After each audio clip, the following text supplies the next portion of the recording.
So long, my friends, I'll see you again. It pains me to be here without Glenn. My time has come, mine so cumbersome, filled with whiskey, filled with sin, trampled down, this storm surround. Time to leave this broken town.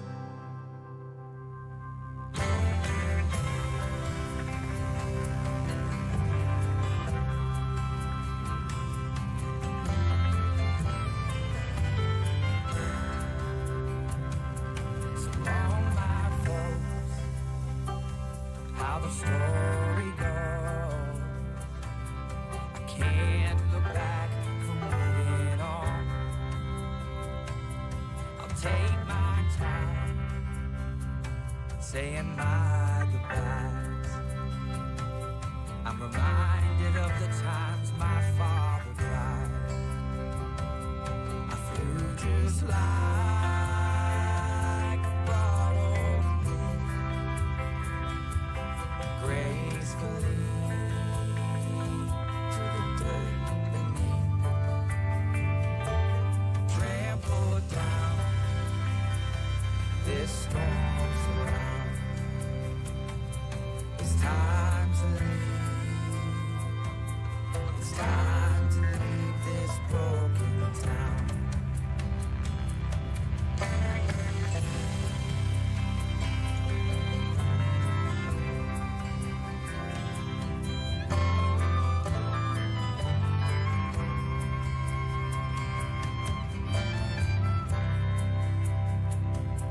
I'll take this road, however far it goes, and I'll drown my woes in every bar it holds. This bitter end left a bitter man. My sweetness left last summer's end. I flew just like a borrowed leaf, gracefully to the dirt beneath, trampled down, this storm surround. Time to leave this broken town, trampled down, this storm surround. Time to leave. Time to leave. Time to leave this broken town. Time to leave this broken town. Time to leave this broken town.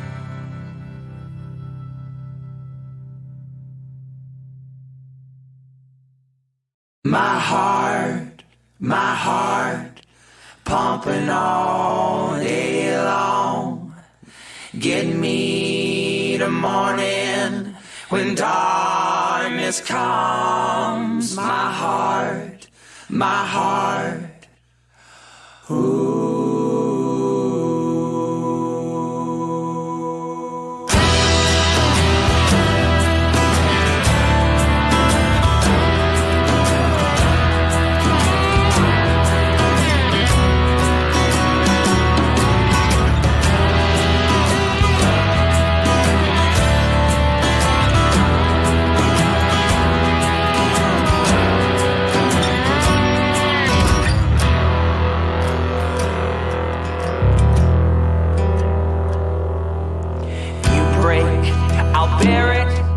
It takes so long to mend.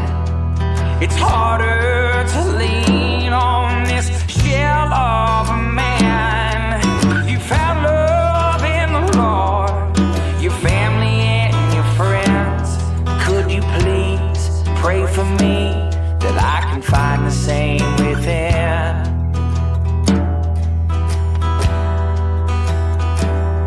My heart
strapped with these things that I call my own.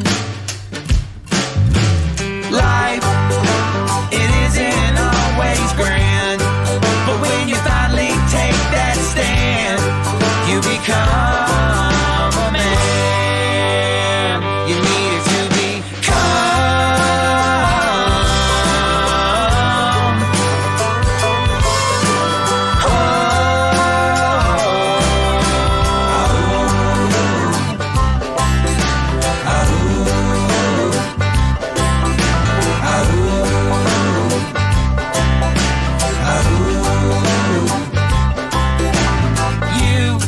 You meant everything to me.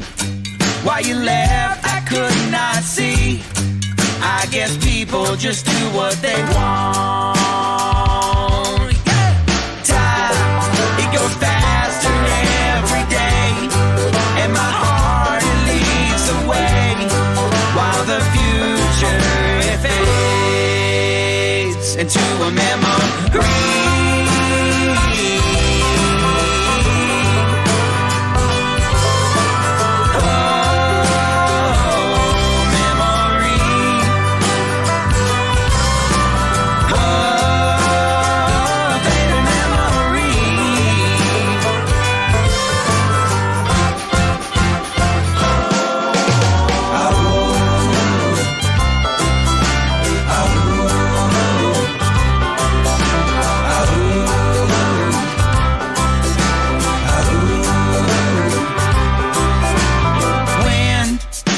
Is always at my back. My back is always strapped with these things that I call my own.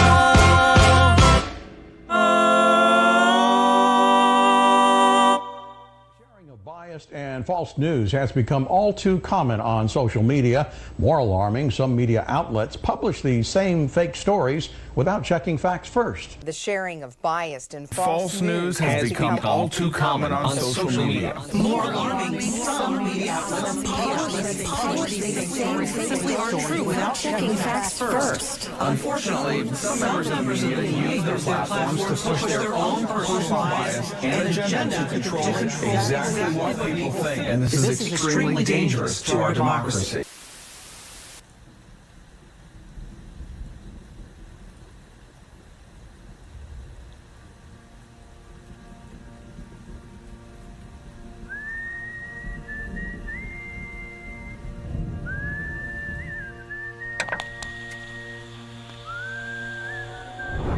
As the world watches and listens in horror, the peaceful pro-democracy demonstration in China comes to a violent and bloody end. Mr. Gorbachev, tear down this wall.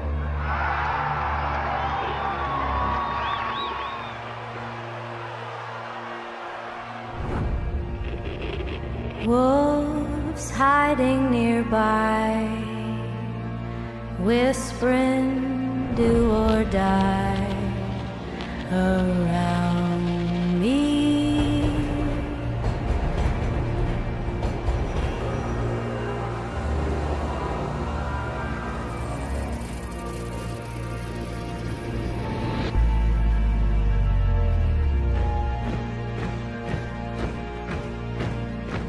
You say your last good night while I get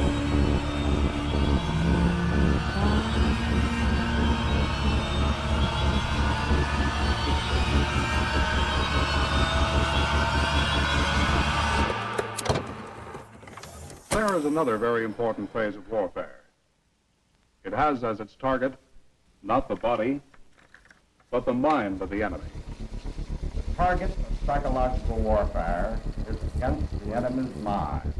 It is words and ideas. The ammunition used by Psywar.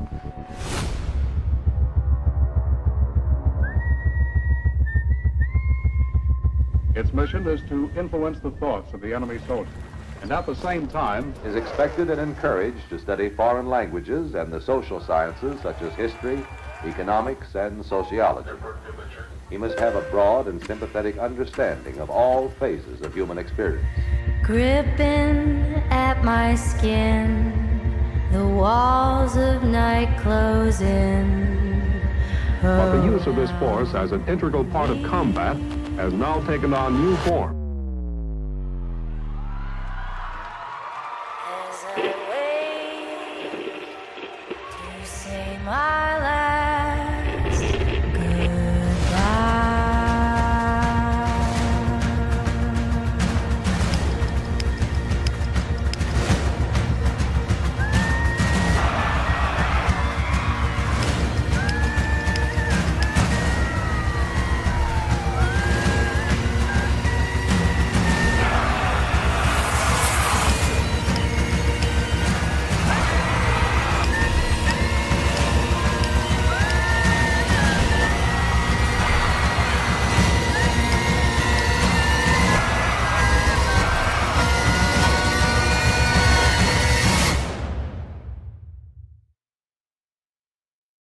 These are the Psy-War soldiers.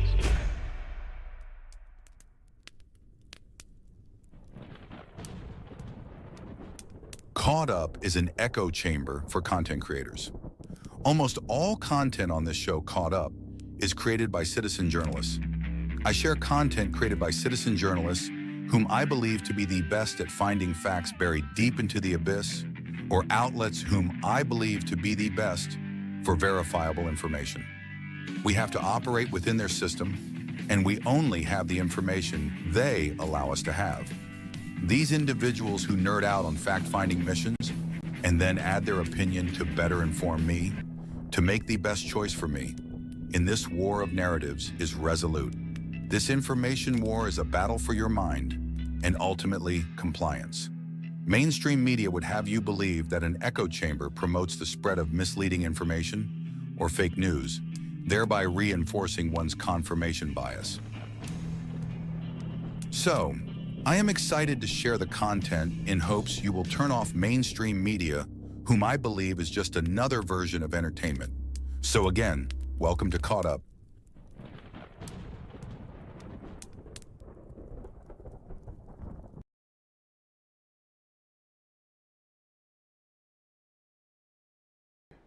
All right, guys. Hello, good evening, and Happy New Year. If you got to celebrate it the way that you wanted to, man, it's congratulations to you, because not everybody in the world did. So, but before I get started today, I wanted to let everybody know that the music that you guys hear at the very beginning is People on the Porch.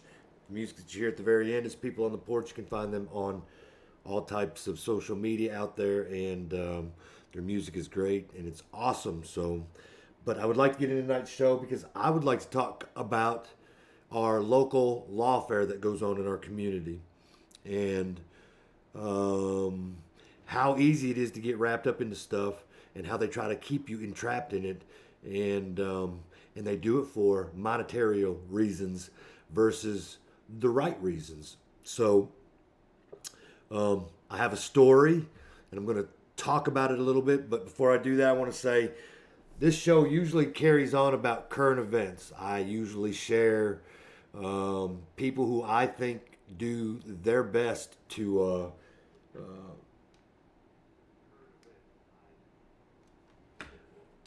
bring us the truth and the facts about what's going on within our country, what's going on within our government, about the illegal elections, the medical malpractices that happen with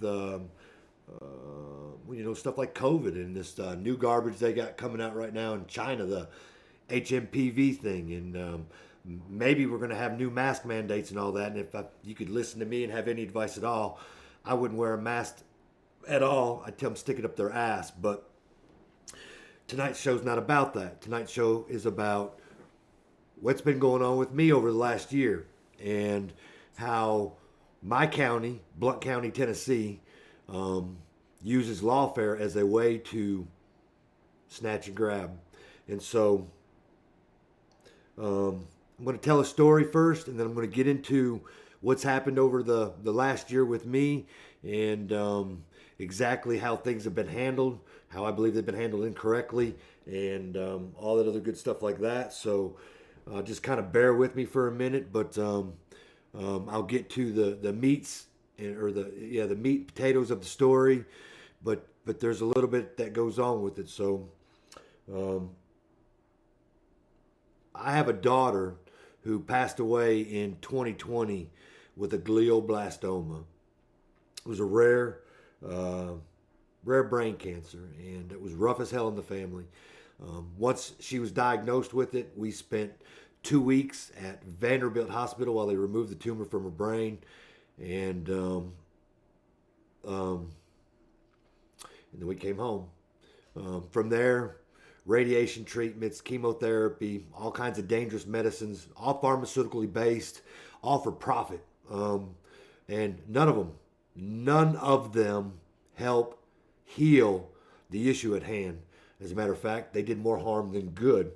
And so 19 months and 3 days is all she lasted after the day she was diagnosed. She was diagnosed on January 11th, 2019, January 11th, 2019 with this. And she passed away on August 20th, 2020. So we spent 2 weeks at Vanderbilt.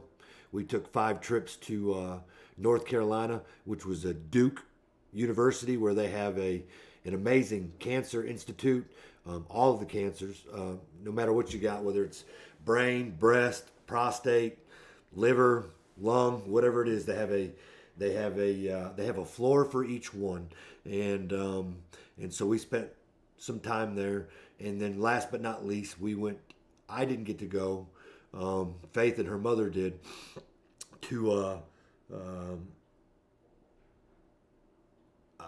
Minnesota at the Mayo Clinic, and where they took a piece of her tumor and tried to study it, and in the process, they checked her out for about a week to see if there was anything more that they could do that the other 2 places currently couldn't do.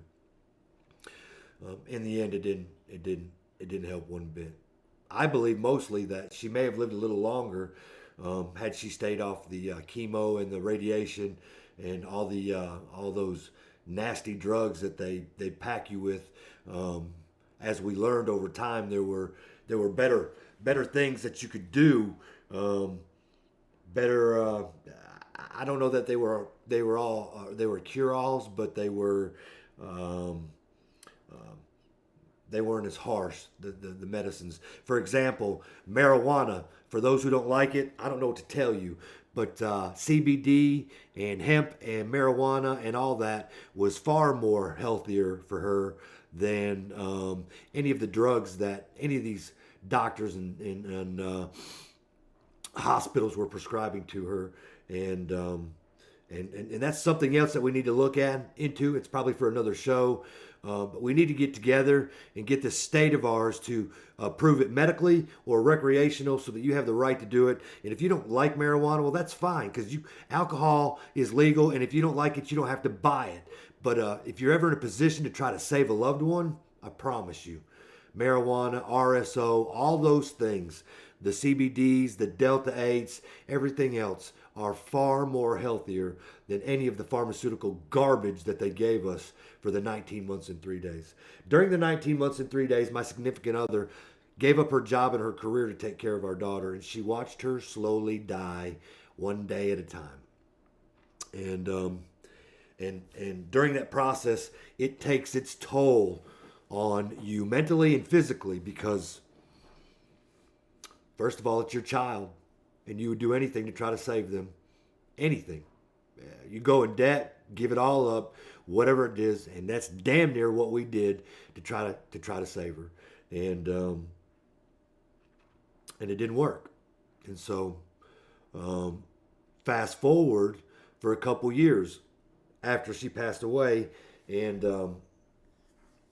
some things happened. Obviously, things were never going to be the same, career changes and that kind of thing, and just trying to get back to some sort of normalcy. And along the way, that normalcy didn't include me, which was fine.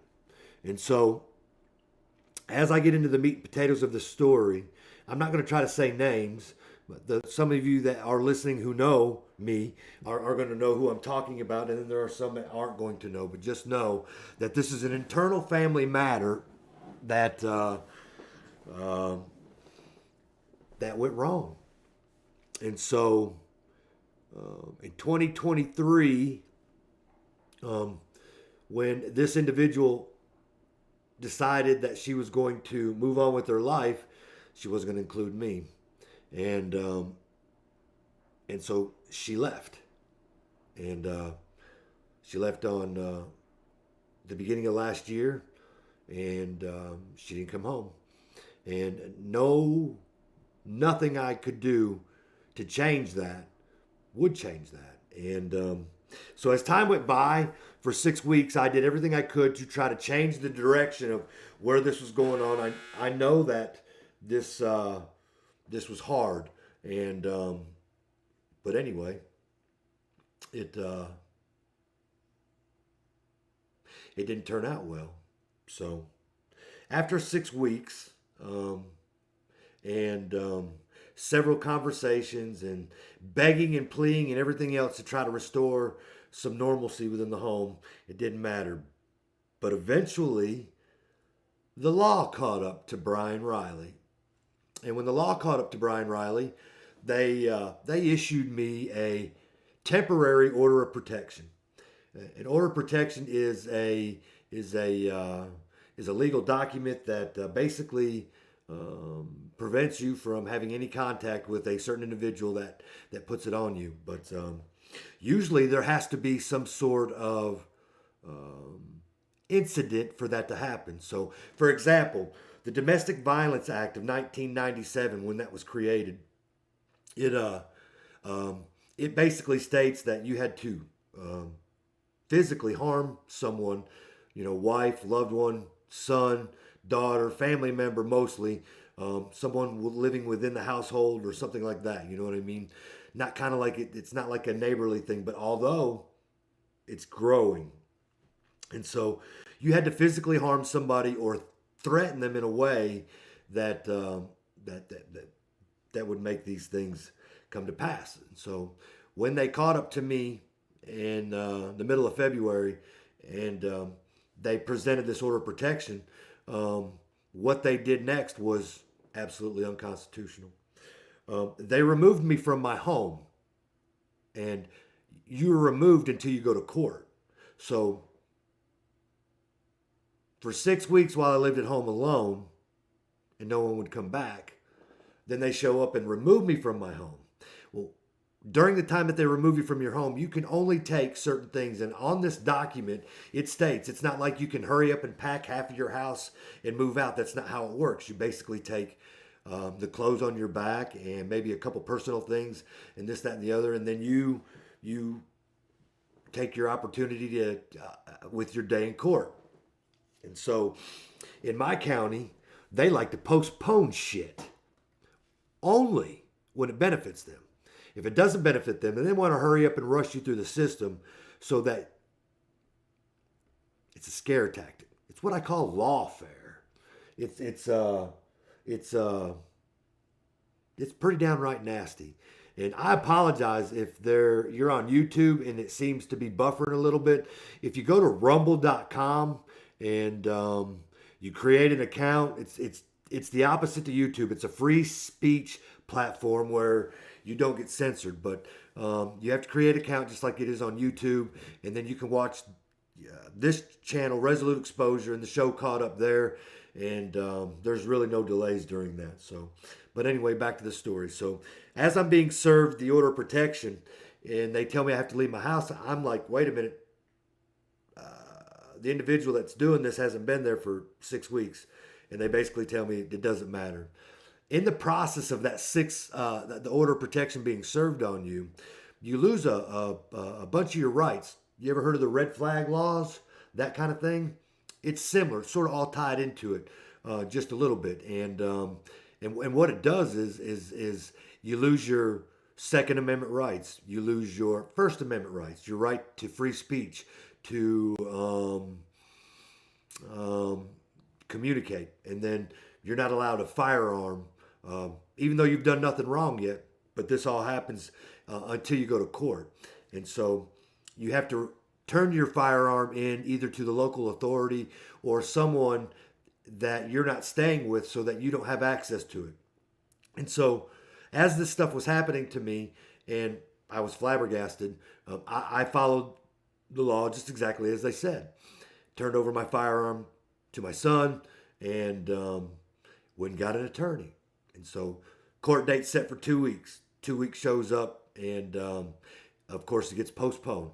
And the judge that you go in front of, at least in my county, he automatically treats you like you are some criminal because you're there on an order of protection or a domestic violence charge or something like that. It's a Thursday court in our county, and it's fucking bullshit. Sorry about my language, but that's just the facts.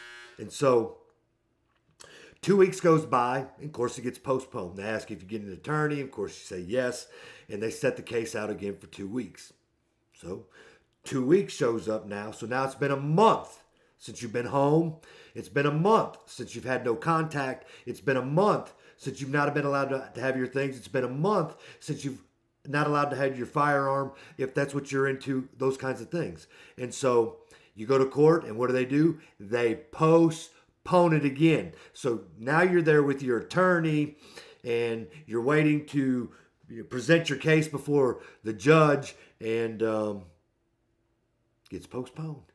So 2 more weeks go by. So now we're talking 6 weeks. You've been evicted from your home, forcefully, I would say, because if you don't leave, they arrest you. And so then it's your issue to figure out where you're going to stay. And, somebody that may have access to a lot of cash and a lot of money, not like me, maybe 6 weeks is no big deal in a damn hotel. Me, I had to go find somewhere else to stay, and I had to go stay with my son. And so 6 weeks goes by, and you show up for court again. And so, but this time while you're in court, you actually get to, play the role of a defendant while the supposed victim and legal aid attacks you. So, usually in a domestic disturbance, order of protection, temporary restraining order, all these things like that, you have to commit some sort of crime. One which I have not. I haven't been arrested since I was 27 or 28 years old, and I'm 50. So it was like 23, 22 years ago. Since then, I've done nothing wrong in my life. I moved on with my life, got remarried with the same woman for 17 years, married for 14 years, never a phone call to have the police come to my house, never domestic disturbance, none of those things.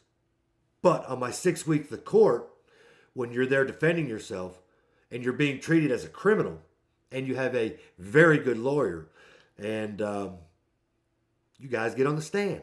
So while the victim plays the role on the stand and they're being asked questions, and let me tell you something. So since you're not arrested, you don't get arraigned. There's no due process. They call it due process, but this court, there is no due process. So if you physically hit somebody and you got arrested, well, then you have due process. You get arrested, you get arraigned, you bond out, you have your court date. If you decide to plead not guilty, you'll go before a jury of your peers. And from there, you get to defend yourself to the fullest. If you don't get arrested, you're summoned to court as I was. I was summoned to court. So my summons to court was to appear. And as long as I appeared, then I haven't broken any laws. So I appeared all 3 times. And on the 3rd time, we battled it out. Well, the first 2 times you go to court when they get postponed, they ask everybody, is there anyone that you want to subpoena to bring in court, like character witnesses, this, that, and the other? Both sides said no. But on the 3rd trip to court, all of a sudden, there's character witnesses on the victim side. And all of a sudden, they're acceptable and allowed to be used. How do you prepare for that? Shouldn't that have been said like 2 weeks prior to when you went to court so that you could prepare for whoever it was that was coming?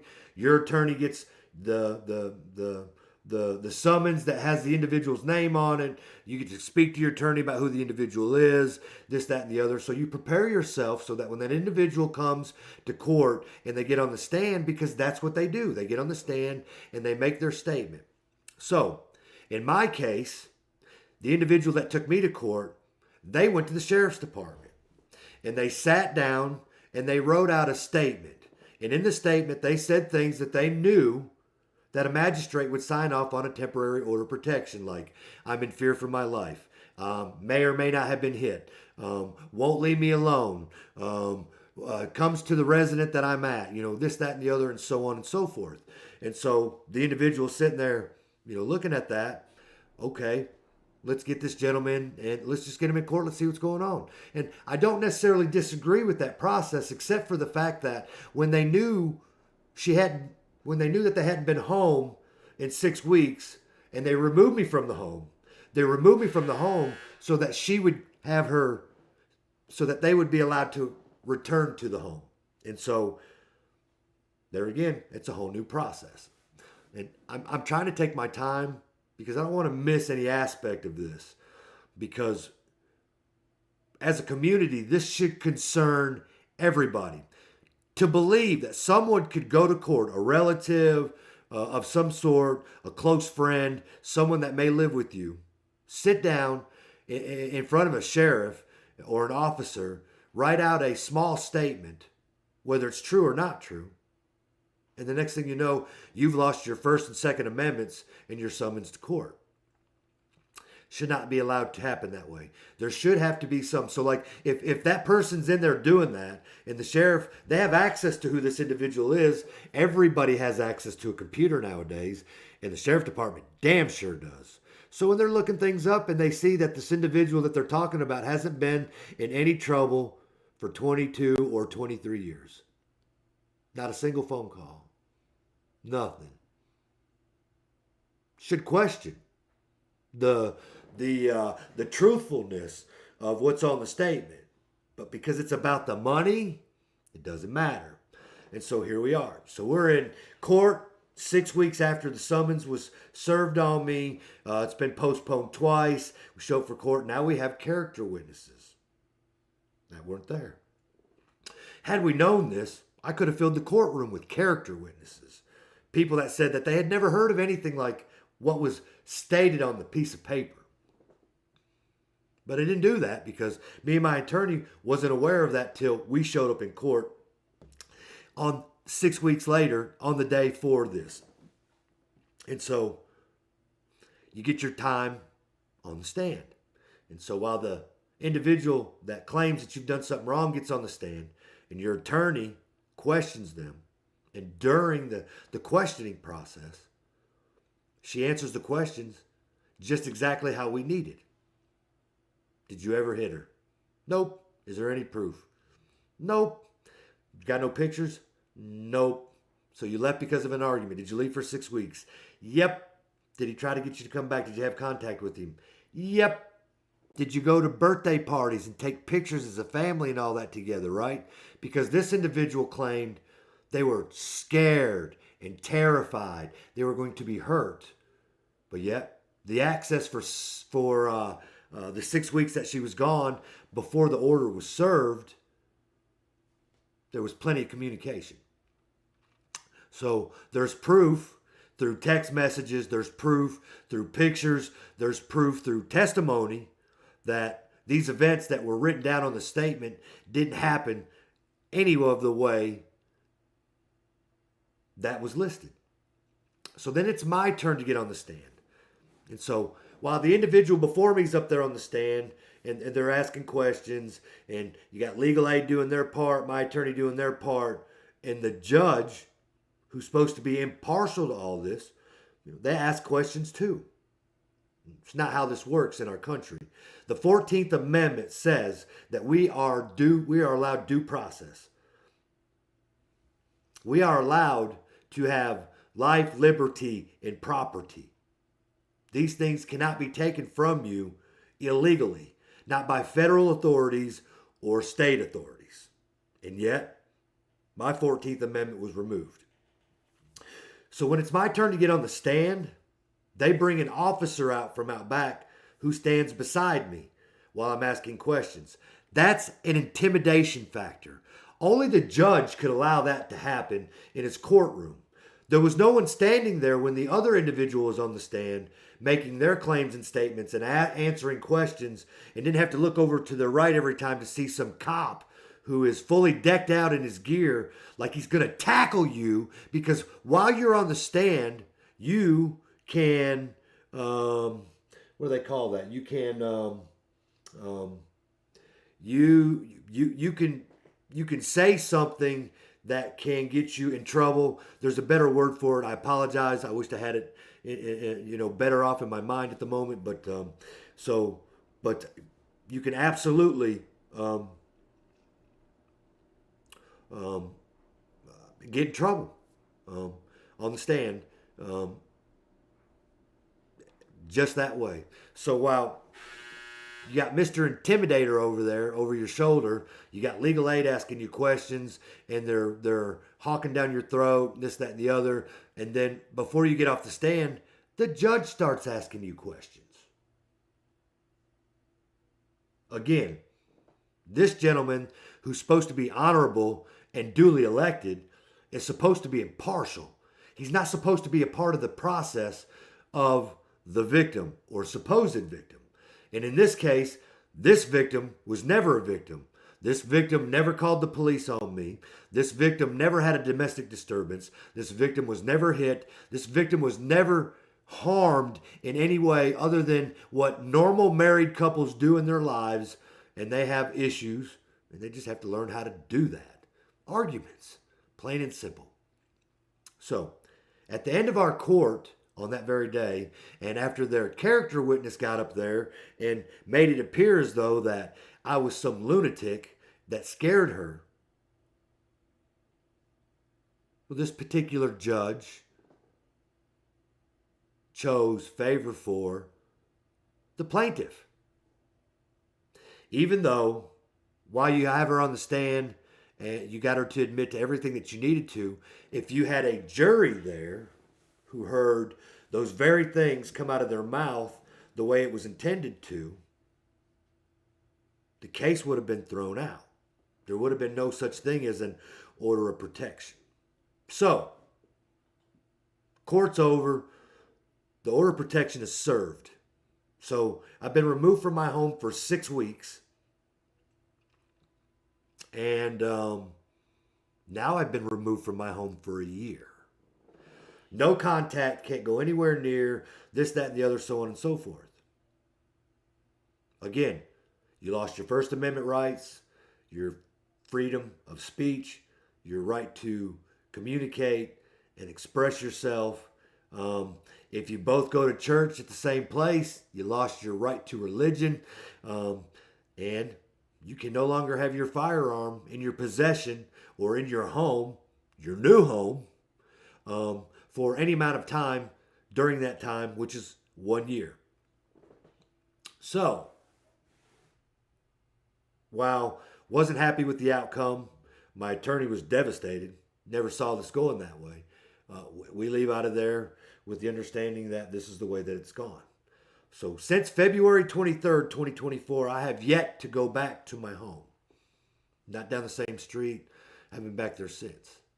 But over time, on social media and stuff like that, you gotta go through there, and if everybody's friends with everybody and everybody's family members and this, that, and the other, then you have to delete people so that when you're communicating on social media that it doesn't overlap. And let me tell you, if you got a family as large as mine, I got family in Michigan, I got family in Kentucky, I got family in Florida. We're all friends with each other, friends with your significant other and your kids and your grandkids and so on and so forth. And so when you start to express yourself as your First Amendment right, but not intentionally to the individual, the so-called victim, not first, second, or third party, this, that, and the other, they're watching your social media. So, August 31st of 2024, they find something on social media that doesn't tag the individual, but there's a post that included a picture of the individual. They go back to the sheriff's department. They issue a warrant for a violation of order of protection. So, August 31st, next day, September 1st. So, in a real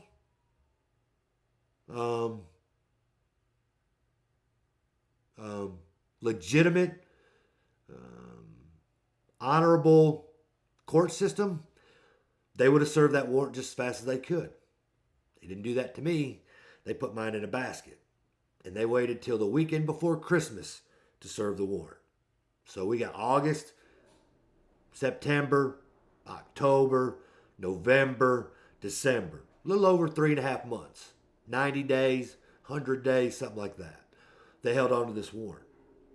And then they show up Saturday morning at my new residence, which is 17 miles away from my other residence, because all my belongings, all my clothing, all my tools, all my stuff is all still there. In my garage, in my bedroom, my taxes, everything. Personal pictures, everything. Everything is still there. But you have no access to it, because if you go there, you violate it. So, I'm out of town for the weekend because it's the week of Christmas break. And I'm headed to go see family up north. But because Brian's smart and he has surveillance on his house, he sees when the sheriff's department shows up 3 cars deep, and they show up like you are a armed and dangerous criminal. And they beat the hell out of your house, and they're yelling and this, that, and the other, and so on and so forth. And they do it for about 45 minutes, and they believe you're inside, so they just hang around and wait. And so, me being who I am, I record these instances. So, when I wake up Saturday morning and I see what's going on at my home, I call the sheriff's department, let them know that I'm out of town, that I'll be back on Monday.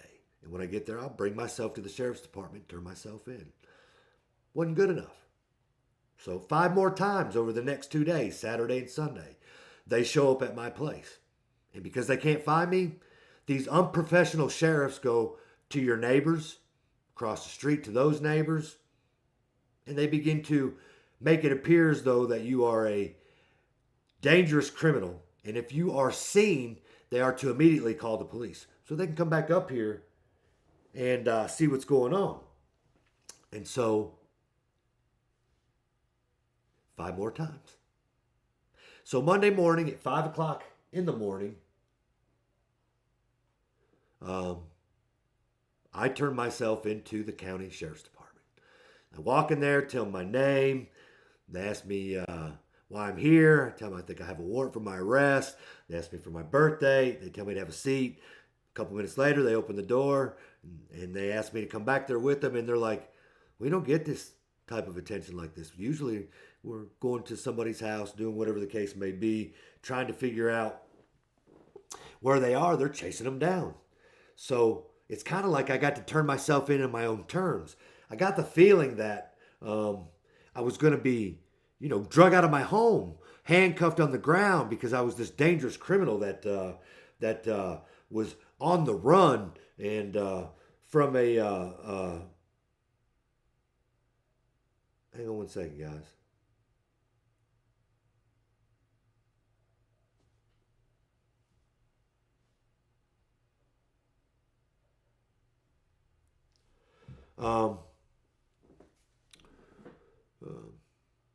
And when you turn yourself in, and the magistrate's down there letting you know that the warrant was served on you August 31st, and I look at her and go, it's December 22nd. She's like, I know, it's kind of weird, ain't it? And what did I violate? You violated a Facebook post, is what violated your order of protection. I'm like, they came to my house. 3 cars deep, 3 cops.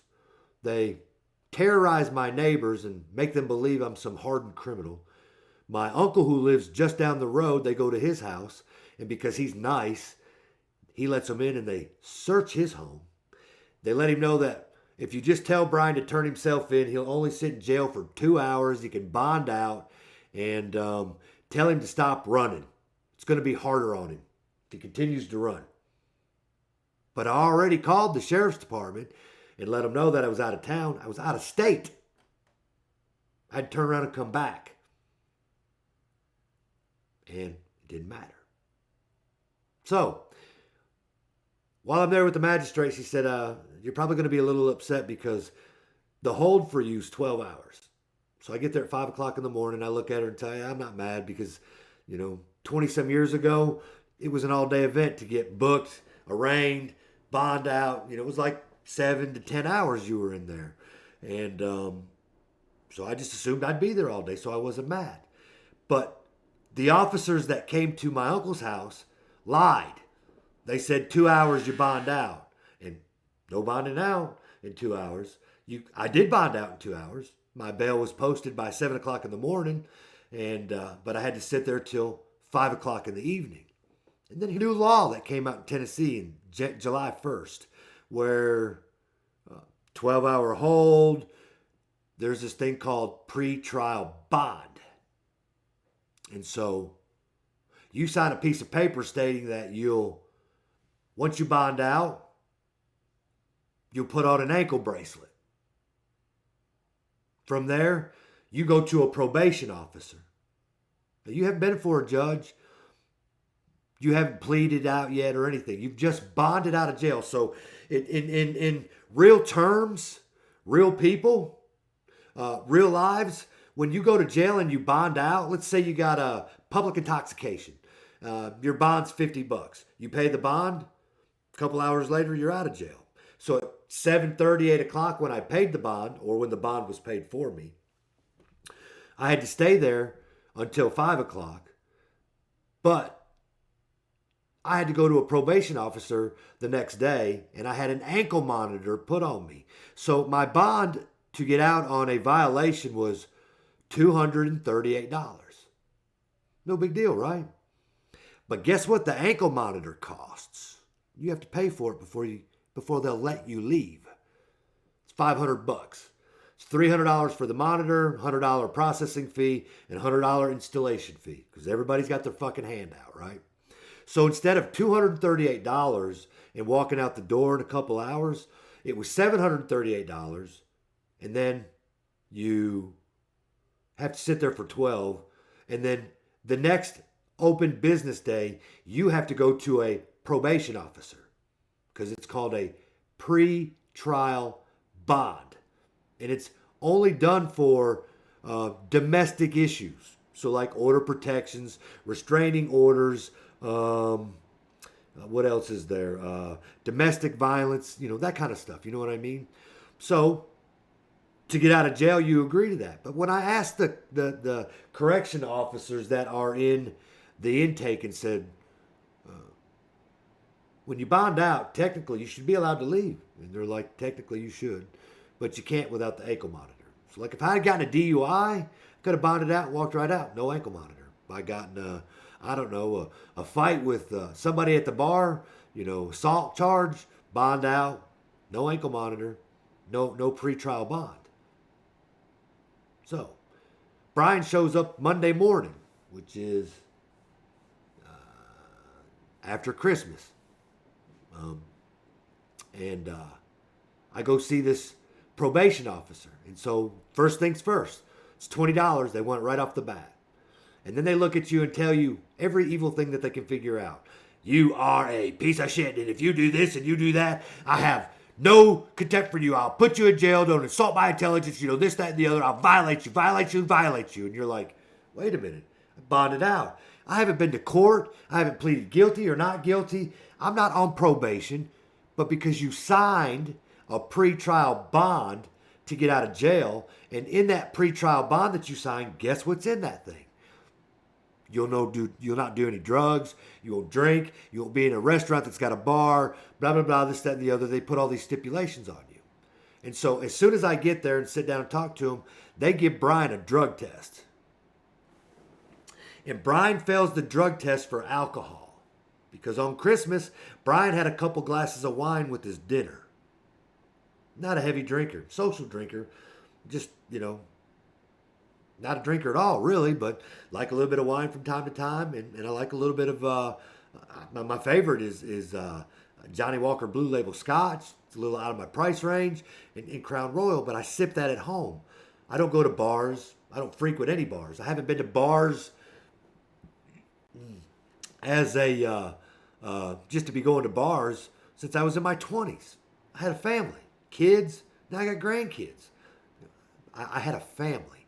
That was the most important thing to me, my family. And so Brian didn't do those things. And there's people out here who know who I am that can vouch for that. But because I failed the drug test with alcohol, he violated me and put me in jail. So Brian spent Monday, Tuesday, Wednesday, and Thursday in jail. So New Year's Eve, New Year's Day, and all that. In a pod for people who are dangerous criminals, where I spent 20 hours in lockdown and 4 hours in population to where you can get to roam a little bit.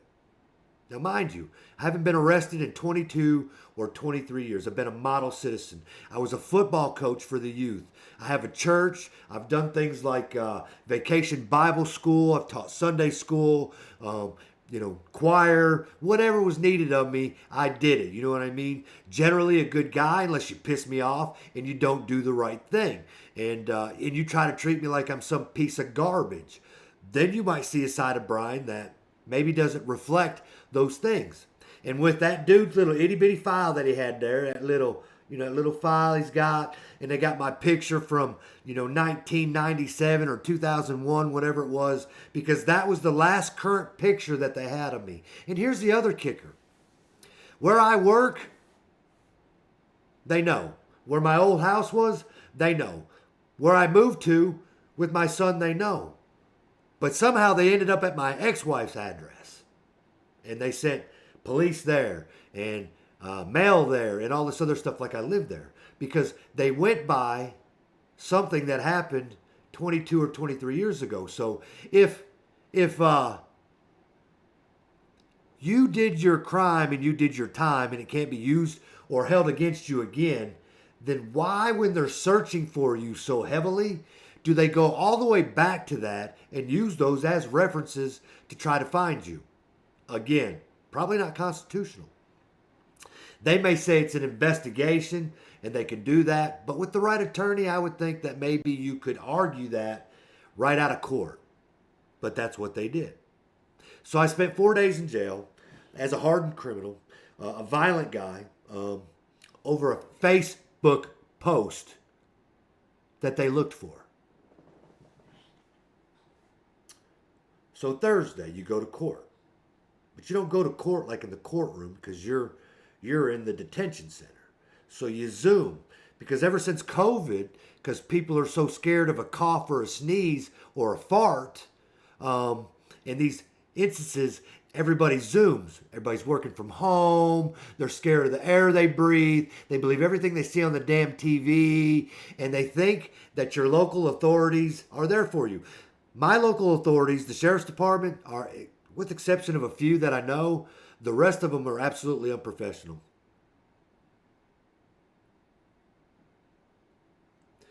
Unprofessional. They went door to door to my neighbors. They scared one neighbor next door to me. She won't have anything to do with me at the moment. Time will tell. Because when Brian got out of jail, I went to these neighbors and I apologized to them for their unprofessionalism. And when I let them know that they were after me over a Facebook post, they were a tad bit appalled. How would you like someone to come knock on your door at 7 o'clock in the morning? They're not there for you. They're there to make sure that if you see your neighbor, they want you to call the police on them. So if you're waking up or not waking up, maybe you're sleeping in, and you have 3 police officers surrounding your home. Because your neighbor. Because he's a hardened, wanted criminal. Over a Facebook post. Like I beat the hell out of somebody. I pistol whipped him or something. I don't know. Just use your imagination. Why would they send them out in those kinds of, I have it recorded. I could absolutely play it live for you right here and show all of you guys. But I may be pushing buttons now doing a podcast about this. But I'm tired. I'm tired of my constitutional rights being taken from me. My First and Second Amendment, my 14th Amendment. So, I'm in a Zoom call. There's the judge, there's my attorney, and then you see the people in the courtroom. And they hand everything down to you as bad as it can be. And so in the end, if I don't plead guilty to the violation of order of protection, then while I'm on trial, I sit in jail. And if I'm found guilty by a jury of my peers, then I do 9 months in jail. I can't do 9 months in jail. I'll lose everything I have. I'll lose my new home I just purchased.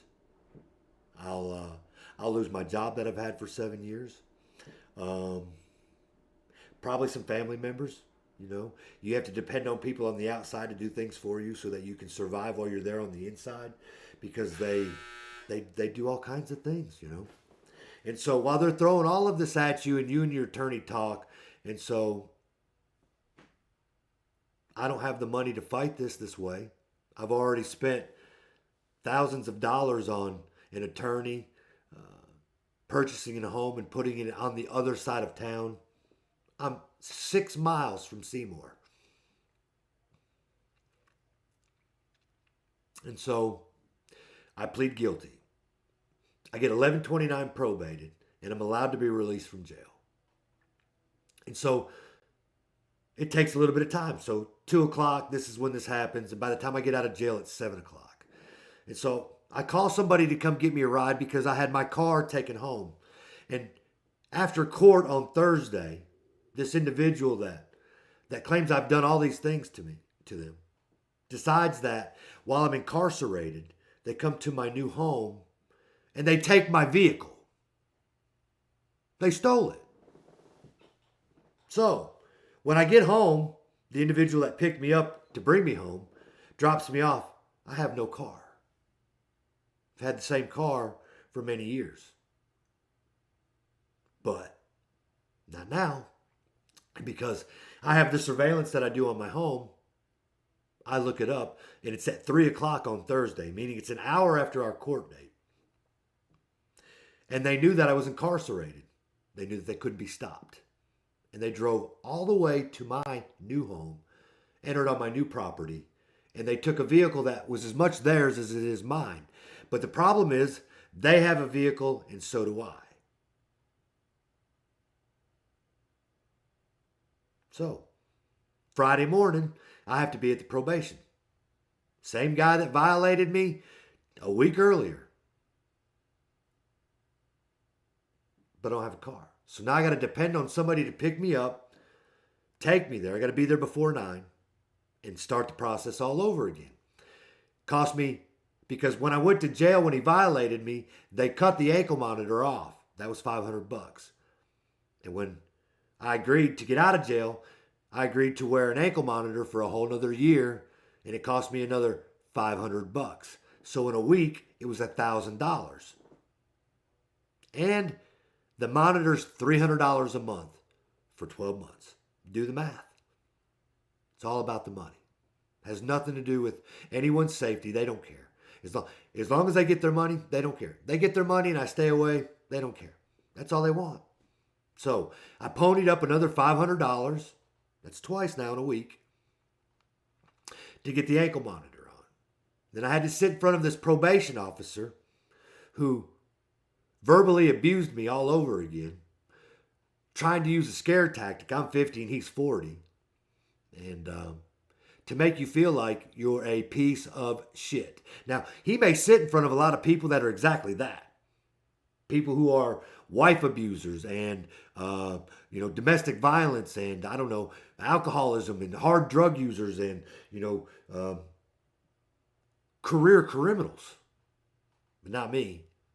I haven't been arrested in 22 or 23 years. And again, they got the wrong address.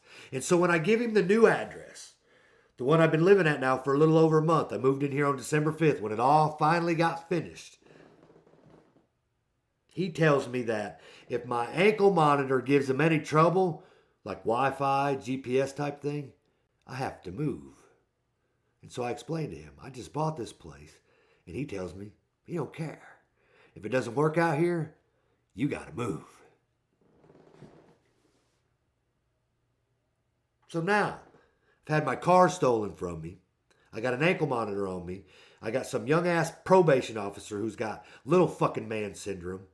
And gonna make me move out of my house, or at least he thinks. And so I leave the probation officer. Thank God I didn't get violated, right?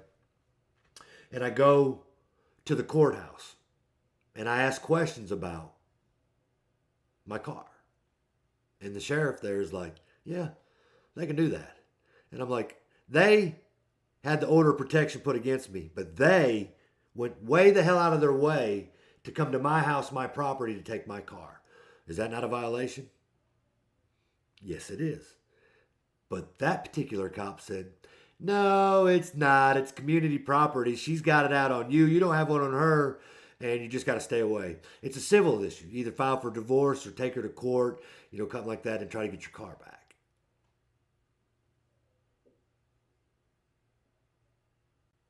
They're trying to destroy somebody.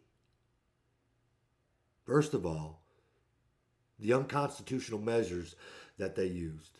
As I said, when you look up the Domestic Violence Act of 1997, it says you have to physically harm somebody or threaten them in such a way that, maybe they recorded it, you were going to kill them or something, you say something stupid like that, then that can happen. But sometime during the Obama administration, some things were added to that Domestic Violence Act. So if you make somebody feel in fear, well, who's an expert on making somebody or knowing who is in fear and who is not in fear?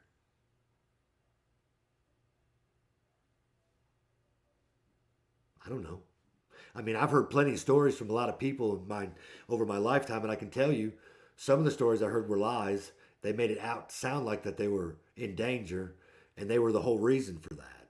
They were never in danger at all, which is just like this situation. Wouldn't harm a little hair on their head. But yet, this is how it turned out. So, here I am, January 4th. And for a year, in all my podcasts I've done, and everything we've talked about, that the constitutionality of certain laws, how Joe Biden's administration is not real, how COVID is not real. And if any of you are watching, I did a show. It's got 557 pages that came from our federal government. It's taxpayer funded. They lied about COVID. It's the flu. None of those things were real. There is no epidemiology. There is no origin except for in a Wuhan lab in China.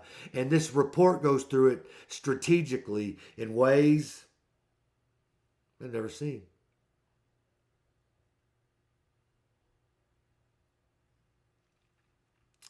They lie. It's called lawfare. Lawfare. They use lawfare against me, a tax-paying, good citizen. They took the word of an individual and her statement, and even in court, when we had that individual collaborated all as wrong, didn't matter. So, here I am, 1129 probated. Court costs, fines, this, that, and the other. With a probate that, I don't know, if he doesn't get laid the night before, might come in and violate whoever's in front of him the next day just because he thinks he can. So you get a hold of your attorney and you share some of the things that you recorded, the videos and that kind of stuff. And he's flabbergasted. She's pretty scared, ain't she?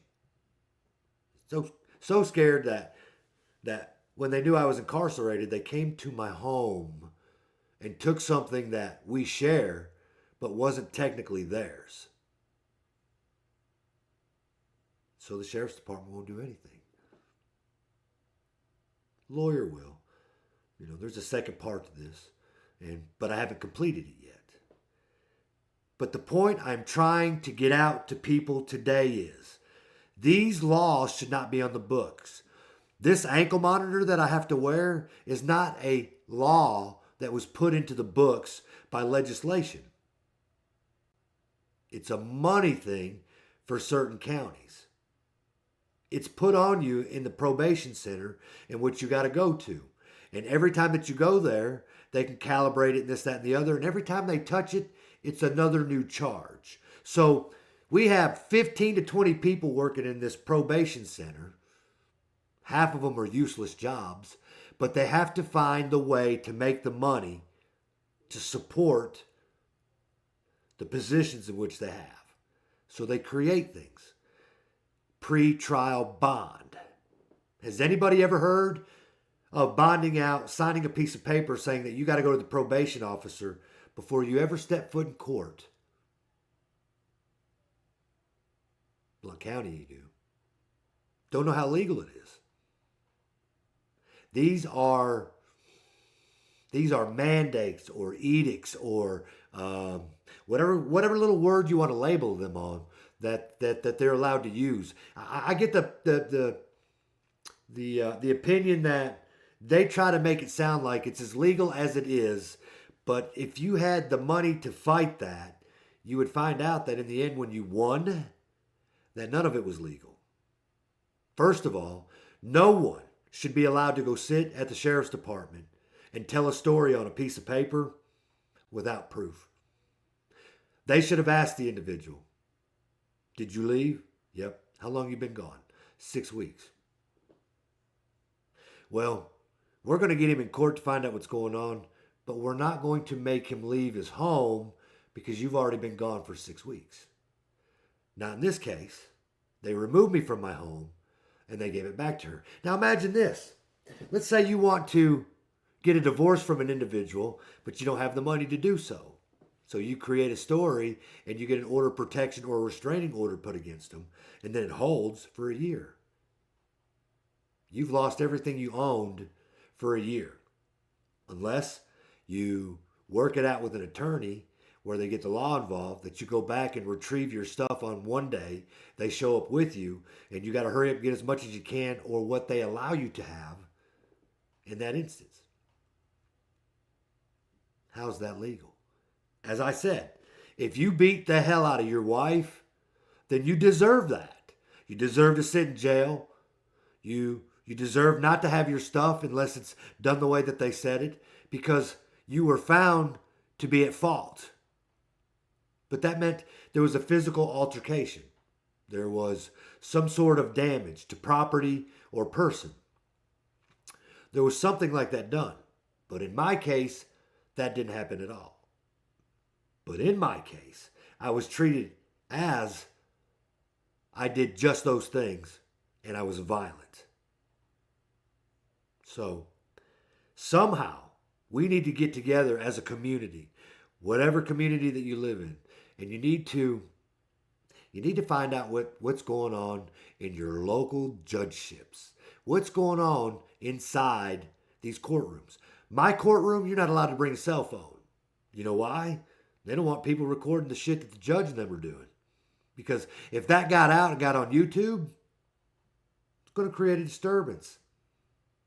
It's going to create a disturbance. And these people that are lording over the rest of us, they've been in these positions for years. And I can tell you for a fact, I've been a voter since I've been 18. And all these people that are in charge over there, I have yet to vote for.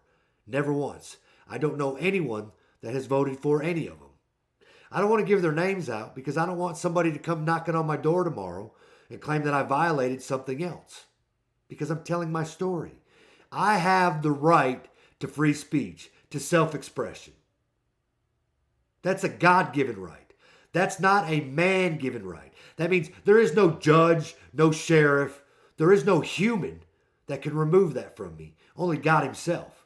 Because that's how our founding fathers created the Constitution, the Declaration of Independence, the Bill of Rights, and all these amendments. The Federalist Papers, the Anti-Federalist Papers.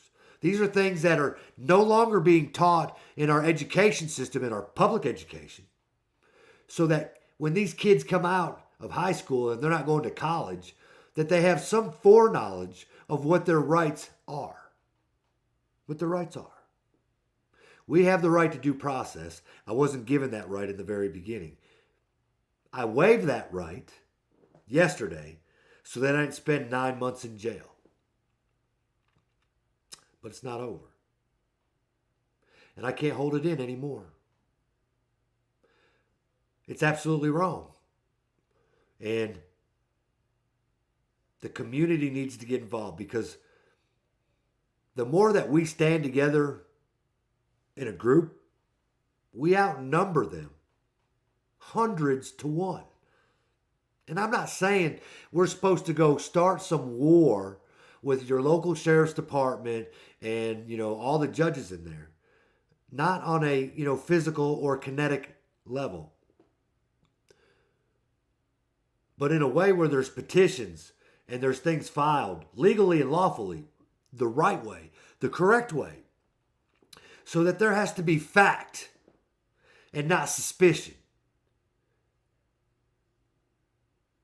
Last March, this man handed down this 1-year order of protection because he felt like she was terrified. Although 10 days before the order was served, we're all at a birthday party together, taking family pictures together. We're spending the weekend together, sharing the dogs, communicating through texts and phone calls. This is before the order of protection. This is during the 6 weeks that they disappeared, that they left and wouldn't come home. You take all that evidence to court, and it didn't matter. And the reason it didn't matter was because it's not a real court. And people get angry when I say that. Well, you showed up there, you had to raise your right arm, this, that, and the other. Right, you're right. It's an illegal court. As I said, if I had hit somebody and they called the police and there was proof of it right there, I would have been arrested. Then I would have been given a temporary order of protection. And when I bonded out of jail that night, I would have got the ankle monitor put on me and I would have been told I was not allowed to go back home. I did that. No. Somebody went and sat down and wrote a statement, a story, a boo-hoo. He didn't like what I was doing and we argued and he did this and he did that and I had to leave for 6 weeks. I was terrified. Bullshit.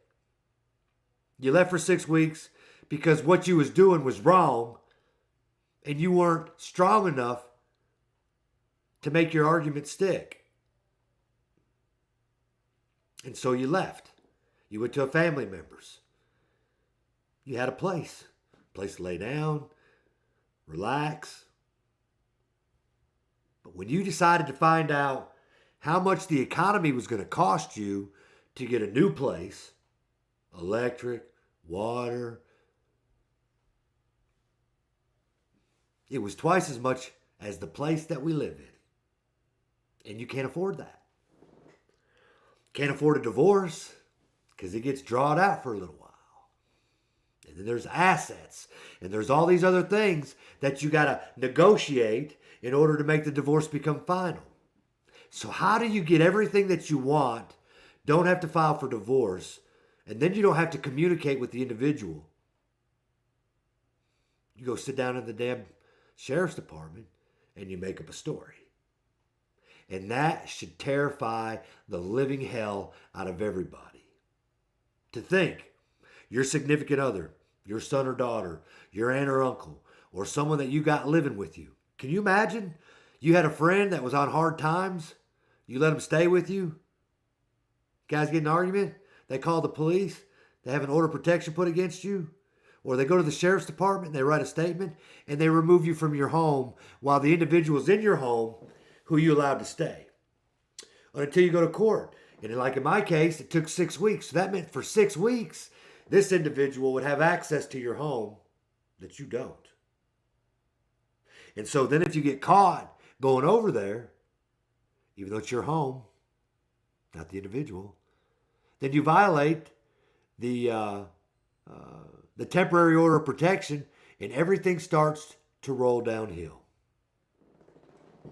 And so this is where I'm at. And I have to get it off my chest. And I wish like hell people would share the hell out of all of this to other people would see it. I'm not hoping it gets back to anybody inside the sheriff's department, but if it does, I certainly hope it's not a violation. I don't think it is. I'm trying to warn people of what's going on. This is called lawfare. They're using things against you in a way that they can't. And if I had any amount of money, like I was partially rich, never would have happened. They wouldn't have won the way that they thought. The sheriff's department wouldn't have done the things that they did. And it's illegal. They tell you it's illegal because they tell you that it's legal because when they got you in jail, in the intake, when they got you there, in order for you to get out, these are the things that you have to sign. And so I can't sit in jail for any length of time. I'll lose all the things that I worked so hard for. So you sign the paper to get your ass out of jail so that you can carry on with life and not lose things. And so essentially, you're waiving your right. And they know that. And it should be illegal. No judge should be allowed to say those things from the stand. Mr. Riley, I can't hold you. You're a free man. Until you go to court, jury, your peers, this is just someone's word against your word. Not the case. I can hold you, Mr. Riley. And if you violate the temporary order, well, now it becomes a permanent order. It's a misdemeanor. It's social media. It should scare the hell out of everybody. Out of everybody. This is not how our country was designed. These very people who claim that they're duly elected are going after the citizens in ways that is unlawful, in my opinion. The very people that claim to have put them in power. Because it's money. I don't know about your police department, but my police department drives brand new Ford Explorers. They got the most up-to-date equipment. You know, stun guns, beanbag rifles, pistols, handcuffs, knives, flak jackets, earbud systems, communications, brand new vehicles. They don't ride 2 and 2 anymore. They ride one vehicle. They take it home with them and all that. Taxpayer funded. No. Well, I don't believe in defunding the police. I don't believe in this type of funding, period. Period. Period. It's time. Because when you fix the issues within your community, then it changes the issues within your state. So if we can get a hold of our community and get these, what I believe to be illegal edicts, because what they're doing is they're giving you a choice. The choice is if you don't sign this paper waiving your rights, then you're going to sit in jail until you go to court. And the biggest part of the public can't do that. They have families, they have to work, this, that, and the other. Now, as I said, if you did something wrong, you punched somebody, you hit somebody, you did whatever it was, then you deserve that. But nobody should be allowed to go to a sheriff's department, make a statement that they can't prove, and then be charged with it in the end. So, Tennessee legislators, they're in Nashville, passed some laws that were enacted on July 1st. And I have yet to look into them the way that they are, but I'm going to look into them. And I can tell you that Governor Lee, you're a piece of shit, dude. And these Republicans that are up there, because our state is Republican, what the fuck are you all thinking of? I'll tell you. Because you're not been in jail. And here's a new problem. So, the 4 days that I sit in jail, in Blount County Jail, it's one of the worst jails in our state. It's just a little over 20-some years old. It's basically brand new. Most of the time, it's packed to the gill. Most of the time, it's got federal inmates in it because that's how they make their money. So when they're not out there trying to arrest your ass, then they're trying to fill it full of federal inmates because we have to pay the salaries of all these police. And I would say there's probably as many police in Blount County as there are in Knoxville. There's way. You got Blount County Sheriff's Department, Alcoa, Maryville. You got DAs, you got detectives, you got SWAT teams, our county's small. Maybe a couple 100,000 people. They got to make this money somehow to drive them new vehicles and have all that fancy equipment. And I'm not against all that. I'm against it when they come after law-abiding citizens. I'm a law-abiding citizen and do anything to create the issue in which I'm at. Somehow, I violated an order of protection with a Facebook post that went to an individual who was blocked and had no access to my Facebook post. But because friends and family are all tied together, there was a way to find it. So, I have deactivated my Facebook. There is no more Brian Riley Facebook because there is no one that's going to come after me through Facebook that way again. That there can be a third-party violation. It's ridiculous. No one should have to do that. To stand before anybody because you violated. When you violate an order of protection, that means you went back to the place you were not supposed to go to. You showed up at the individual's job where you were not supposed to. You tried to contact them like through a text or a phone call or verbal, face-to-face. Anything beyond that should not be part of law. And when you take a family that's been together for 14 years married and 17 total, that's got 5 children together blended, 8 grandchildren, and then friends with family over several states. When you block one individual from your own personal account, there's still all those other people. So I have called my family members in all these other states and asked them to remove the individual because if they don't, then I'm not going to communicate with them. Because if they accidentally say, Brian said this, then that's third-party violation. And that gets me right back where I'm at. And if I violate something, I go do 9 months. It's not cool.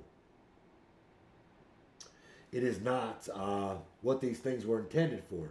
Like the red flag laws. You know, if you have a neighbor,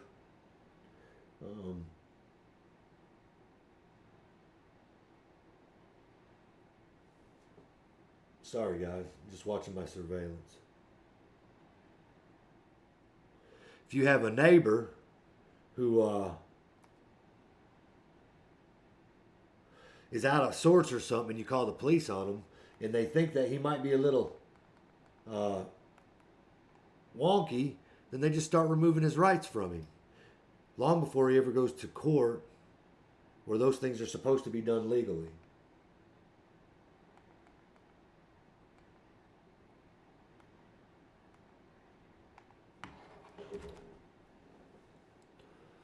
So, check out your local jails, guys. Find out what's going on the inside. I'm not asking you to go visit, like get in trouble and go visit, like what happened with me. But find out what's going on inside your jails. Because my jail, it's a disaster. I'll say this. The correction officers that I dealt with, all of them, every single one, and I know they can be mean, were all very good to me.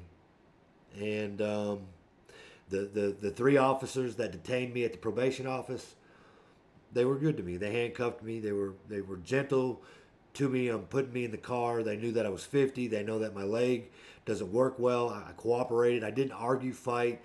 Yes, sir, no, sir. Yes, ma'am, no, ma'am. Because I'm a respectful individual. And I didn't want to be pushed around in such a way that I got hurt. And so once I got into the intake, I made them, guys, I'm sorry you got to do this, you know, that kind of thing.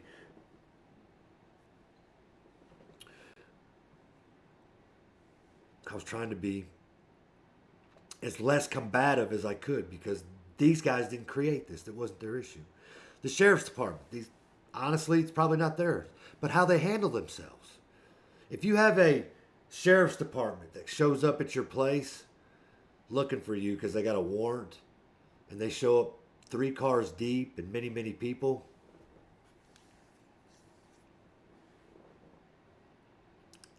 yeah. Not over a Facebook post. Not over a Facebook post. So, I had to get this story out. There's lots of issues in our country right now, but it starts at home. We fix what's going on in our community, and we fix what's going on in our local or our state government, and then the federal government, it'll all fall into place. And it starts with this first. Real elections. One day, voter ID, not weeks carrying on, no mail-in ballots. The Constitution is not null and void because there is a flu virus going around. It's gone around every single year that I've been alive, and I'm 50. And it doesn't matter what name they label on it. COVID-19, HMPV, whatever it is, because these are all fear tactics to get people to comply. So we have to change these things. But it takes more than just somebody like me. I can't do it all by myself, although I'm going to stand as much as I can in a manner that is respectful and not argumentative. In a manner, hopefully, that's legal and not illegal, because that's how you win this battle. You fight it legally so that it changes things. Because I don't know if any of you are familiar with the difference between constitutional law and case law. Case law should never exist. Constitutional law is what should exist. The Constitution and the Supreme Court, and I forget the name of the exact case that it was, says that if anything goes against the Constitution, it's null and void. But that's not what they live by. So when they came and removed me from my home, because someone sat down and made a statement, that's not constitutional. And that is null and void. But to argue with the sheriff's department and then the judge by yourself doesn't work. It takes, like the Clintons used to say, it takes a village, but, their version of the village was wrong. It takes the community to stand. And then, like I said, check out your local jails. Find out what's going on inside there. There's hardened criminals there. That's fine. But these people that are in there for charges like violating an order of protection because of a Facebook post, got busted with a little bit of pot. Just stupid little things, and they're being treated like hardened criminals, like they murdered somebody or they assaulted or maimed somebody. You know what I mean? And it doesn't matter because it's all about the money. So I'm a blue-collar guy. I'm a carpenter, been carpenter my whole life. I don't make bad money, but I don't make great money. But I'll make enough money to keep my ass out of jail, and they know that.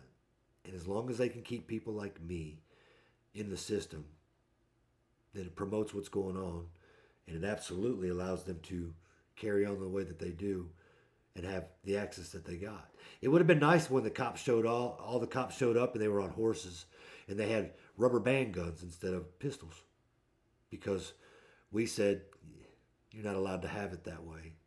There has to be real facts.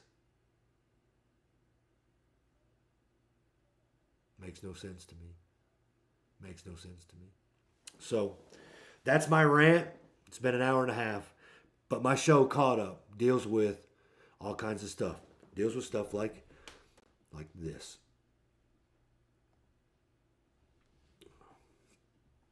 You see that right there? This is X. And you see what's going on? That guy's name is Shadow of Ezra. And it says, the first case of Chinese human metapneumonia virus have now been reported in Hong Kong following China's declaration of a health emergency outbreak. Neighboring countries are urging their citizens to remain vigilant, and concerns grow over the virus, which primarily targets the respiratory system. HMPV poses the greatest risk to older adults and children under 5, making these groups particularly vulnerable. Mask mandates are slowly being reinstated across parts of the United States. I have no clue what the hell's going on in China. I didn't in 2020 either. But I can tell you right now, I'll never wear a mask. I didn't last time. I'll never take their so-called vaccine. I didn't last time. I won't comply with their edicts and their mandates.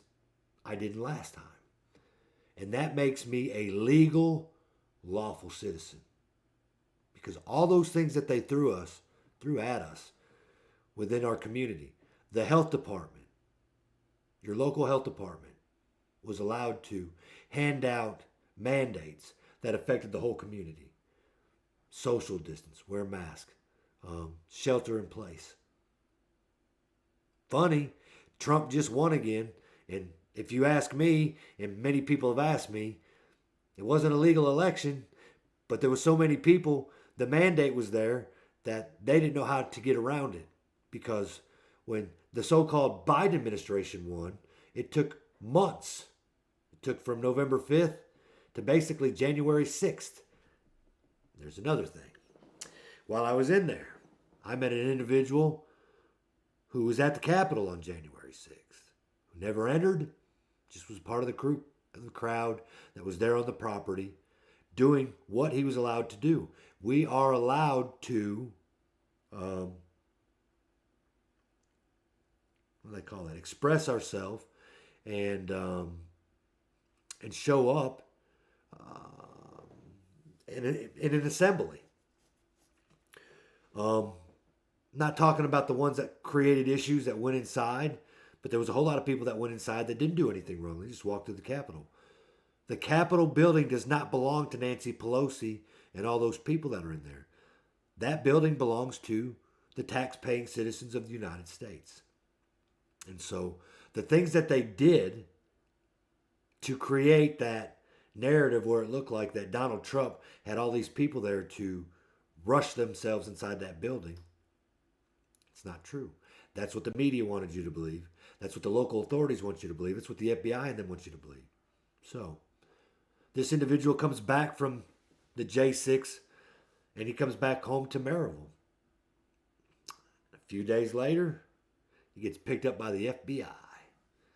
And he's been held there ever since for conspiracy. He has yet to go before a judge over his case, before a jury of his peers. Yes, he was detained and arraigned, and he can't bond out. The bond's so high he couldn't bond out. And then, I don't think they wanted him to bond out. They're making an example out of him. He didn't do anything wrong. He peacefully assembled. He was just a part of the group that was outside in the yard, never even entered the Capitol building. And they're holding him indefinitely. This is what I'm talking about. These are the things that we allow to slip through the crack because we believe that these people that are put in positions of power are out doing things for our best interest, and that's not true. Go look up the salaries of what these judges and the sheriff makes. The deputies don't make that money. It's these people that are in charge of them that make this money. You're talking hundreds of thousands of dollars a year in salary, millions of dollars a year in salaries when you start adding all the judges in. Because when you pay court costs, you're paying a fee in there that goes to their retirement. You and me, we have to put our money in retirement. Those judges and sheriffs, we put money into their retirement through court costs, fines, and fees.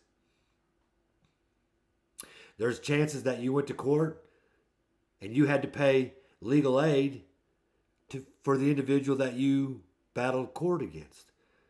So with me, it cost me $2,400 for an attorney to lose, and then it cost me another $385 to legal aid. There, the plaintiff's legal aid. I asked them, why am I being stuck with the plaintiff's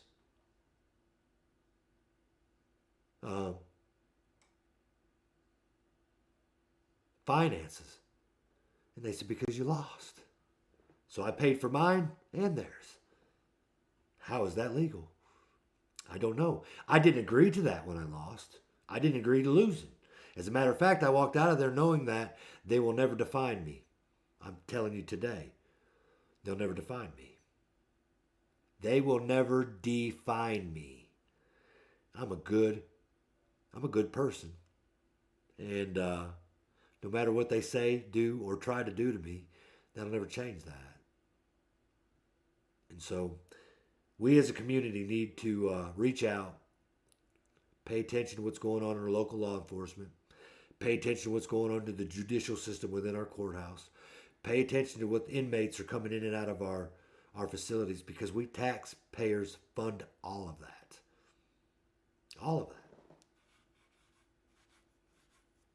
These guys in jail, to use a phone, their family members have to put an app together, and then they feed that thing. And there's a charge every time money's put on that thing. So if you put $20 on a phone card so that a loved one that may be in jail can have access to make phone calls or FaceTime calls, then they charge you to do that. They charge the individual that's putting the money in there. It's a money racket. That's what it's about. And then with the money racket being the way that it is, they don't even take care of the inmates the way that they should. Because we're paying for souped up Ford Explorers and Smith & Wesson revolvers or whatever. Fancy handcuffs and knives and, red dot lasers and, the best shoes and clothing that money can buy, underwear, whatever they need, socks. They got to look like they're part of something, all the decals and the emblems. When's the last time you saw protect and serve on the side of a police car? Nah. They don't care. The officer that served the order of protection on me, when he told me I had to leave my house, I tried to explain to him that she'd been gone for 6 weeks, told me not to shoot the messenger. He was only doing his job. I can tell you right now, if I was a police officer and I was given an order of protection and I read what it was about and I realized that this wasn't right, this is not right. I'm refusing to do it. And if anybody's watching me that I've worked with, they know I'm telling the truth. I refuse a lot of shit. If I don't think it's right, I ain't doing it. Not a carpenter, not a facilities manager at a hotel, not a maintenance manager, not any of those things. This doesn't make sense. It's not right. I'm not doing it. It's not being derelict in duty. It's not being insubordinate. It's standing. That officer should have said, give it to somebody, and they would have found somebody else. Somebody else would have done it. Some newbie that, he's afraid to lose his job. I'm afraid to lose mine, but if I lose mine, I will survive. I'll find another one. It sucks starting all over again, but I'm standing. And I'm asking you to stand with me.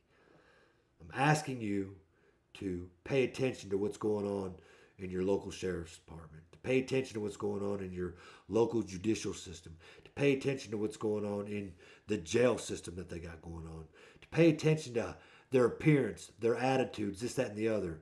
These guys that are out looking for people have a bigger anger problem than most of the people that they're getting. And to think, all you got to do is go up there and sit down and make a statement and you can damn near destroy somebody's life. Now, I'm not destroyed. I'm a God-fearing man. I'm blessed. The family that I do have has been amazing over the last year. They've come through in ways I could have never imagined and wouldn't have if I hadn't been in this position. Just the nature of the beast. So while one door closes, another one opens. And so with that, I say, let's fix our problems at home. Let's fix our problems in our state. And let's fix the problems that are up there in Washington, D.C. They all coexist together. One can't exist without the other. And we outnumber the minority by thousands to one, maybe hundreds of thousands to one. And but we're led to believe that that it's not true. And the crap.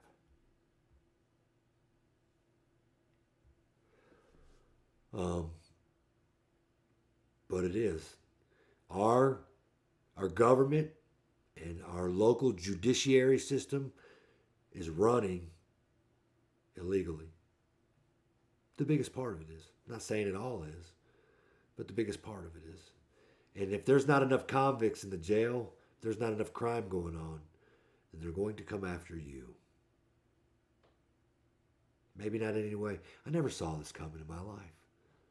Somebody told me 4 years ago that I would have lost my daughter to cancer, that would have flipped my family member out in such a way that it changed who they were. And all of a sudden I became the enemy. I suffered the same as all of them. I watched my daughter for 19 months and 3 days wither away into nothing. She was a vibrant, beautiful, social butterfly, super athletic. She couldn't beat it. She couldn't beat it. And watching somebody that you love go through something like that, it affects you. It changes you. I just didn't expect it to change my home, the landscape of my house, and to be in the position that I am today. So with that, I'm going to stop running my mouth about that, and I'll get back on schedule with my shows again. I wanted to do a show on New Year's Eve, guys, but I was in jail and I couldn't. And so instead I celebrated for the 4 hours I was allowed to get out with the individuals that were in jail with me, and tried to make some friends while I was in there, and I'm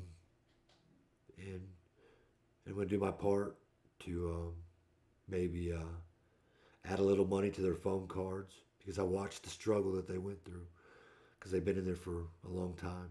And some people, their crimes, they don't justify the time that they're doing. They just don't have the money to fight the system to win. So they give in and they lose it all. Will you hush? I'm doing my podcast. I have an animal. An aggressive one at the moment. Can I call the police on it? I don't know. But anyway, like, share, follow. I'm not going to be on Facebook anymore. Maybe in a year I'll create a Resolute Exposure Facebook, and then I'll do my shows live on there. I'd appreciate it if you shared this, like it, comment. I haven't seen anything on the, let me look real quick. Maybe somebody has commented on the, no. See, there's a live chat on the YouTube, and so no communication there. And then there's a live chat on Rumble, and no communication there. But hey, there we go. Ed Reno shared it, man. Sweet. That's my buddy, Ed Reno. He's at Real Ed Reno on Rumble, and apparently on YouTube, he's just Ed Reno. Known him since high school. And he's the one guy that gives me the most feedback and all that and what's going on. And Ed's probably got stories he could share too. about how our system works in this county. So, yeah, like, share, follow, and reach out to me. If there's any friends out there that are watching this, you can message me through all of this stuff, and let's find a way to work this to where we get the freedoms back that were intended for us. Because while it may look like that we're free, we're not as free as what we think we are. And so, but yeah, I wanted to do a show on New Year's Eve. I want to talk about all the stuff that was going on. The dude in New Orleans, and the guy in Las Vegas, and the postponement of the Sugar Bowl, and all those good stuff like that. That's the stuff I live for. The 557 pages of the final COVID report, where COVID's not real. Stop listening to the news. If you take any advice at all, shut them off. Maybe listen to them a little bit to kind of see what they're spewing, but don't believe a thing that they're saying.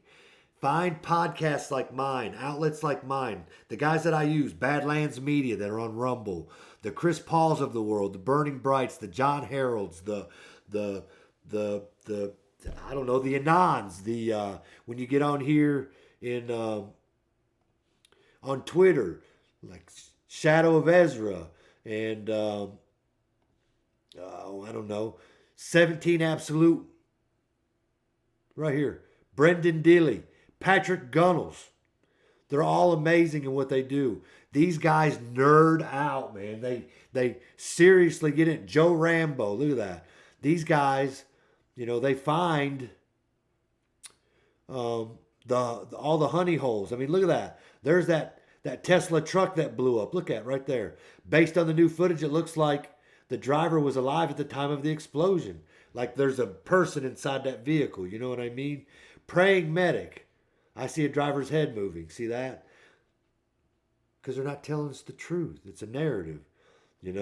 Burning Bright, who hasn't been on the show for a week because him and his wife just brought a brand new baby into the world. Congratulations, Burning Bright, to you and your wife and your brand new child. You know what I mean? You haven't lied. So Ed commented on YouTube and says, you haven't lied yet. That's something nobody can accuse you of. And he's known me for 35 years. And so Mel Gibson's on here. You know what I mean? Of course, my Vols. But, these individuals, these are the real journalists, because they're taking eyewitness accounts. They're reading, government documents and reports that most people wouldn't sit down. I read nearly half of the 557-page report on COVID, and in the half of the page it said that there was no scientific evidence for masks. They just made it up. Fauci, Bricks, Wen or Yen or whatever that Chinese lady's name is, Joe Biden, social distancing, no scientific facts. None. That would done that. They told you that the vaccine would not let you spread COVID-19. They lied. And now we know that these vaccines are way more harmful than what they were. Mitochondria, if I'm even saying that correctly, and I'm sorry. I have a public education from East Tennessee. But it takes years for this stuff to come out. And then they put all the nuggets wrapped up in these 500 and 600 and 1,500 page reports that no one's going to read. And so we do. We nerd out on it, and we go through it, and we share the content, and we try to warn people about what's going on. And they look at me like I'm stupid. But then you watch the news, and they tell you that Bigfoot was in the parking lot yesterday. And then I go to work, and they talk about, did you all see Bigfoot? It was on Channel 10 News. Abby Ham said she was there. He saw it. She saw it. She saw it. It's Bigfoot. She went up there and shook his hand. And then it's the talk of the town. But behind the scenes, what's going on? They did that to cover up whatever the hell they're trying to do illegal. And there's proof after proof after proof. So, what do y'all think about my sign? The old on-air sign. My son got it for me for my Christmas present. And then because the room that I'm in, the office, has a little bit of an echo. It doesn't have, maybe it had a rug on the floor or something. He bought me some stuff that you put on the wall that helps stop it, and I haven't yet done it yet. So I'm going to get that stuff together. It says, Ed says, about as long as the High King Sheriff has been in office in our little crooked little county. Our sheriff's been in office for over 20 years. I haven't voted for him one time. Not one time. I only know maybe a couple people that have out of the hundreds of people I know. Nobody's voted for him. The judges that we have, I can tell you for a fact that I know many, many, many, many people that never voted for any of them. So how are they in the positions that they are? They're there because they're placed in positions. While I can't prove that, I would love to have access to be able to prove that. That would be amazing. It would shut shit down real quick. And that's what needs to happen. The courthouse needs to shut down. People need to get involved. We need to stand together as a community. Not to fight them physically, legally. The ones that are doing the things illegally. And believe me, there's a handful of them up there that are doing so. So, since my sophomore year of high school, Ed says, absolutely. Yeah, absolutely. So, my little redneck podcast, and anyway, thank you guys. Those that listened and learned and tried to pay attention to what I was saying,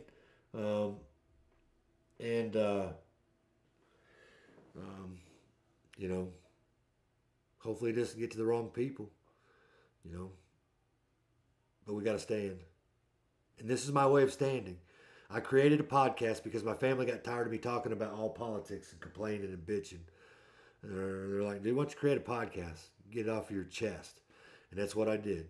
So I invested, a few $1,000s. If you could see what's going on right here. Right here, I'm looking through a laptop. I got another screen over here to my right, that's got all my YouTube information on. I got another screen over here to my left that's got my live going on. Wow, brother. Just doggone wow. Did I do something right, Ed? I got my fancy little microphone here, see that? My son got me my on-air thing, I got my fancy little lighting in here. I got my We the People Are Pissed Off hat. My new on-air sign. Yeah. Yeah, man. Kim Tipton, keep the faith. Nothing can stop what's coming. Thank you, Kim. There's another friend. There's another friend I know personally. So, just be careful out there, guys. Because if there's people out there that don't like you, then there's things that they can do to destroy you. And if you really are truly a law-abiding citizen, as I have been for many, many, many, many, many, many years, then when this shit happens, you get caught up in the system. They want to keep you there. So, like, follow, share. I try to be back on Tuesdays and Fridays as I always have been.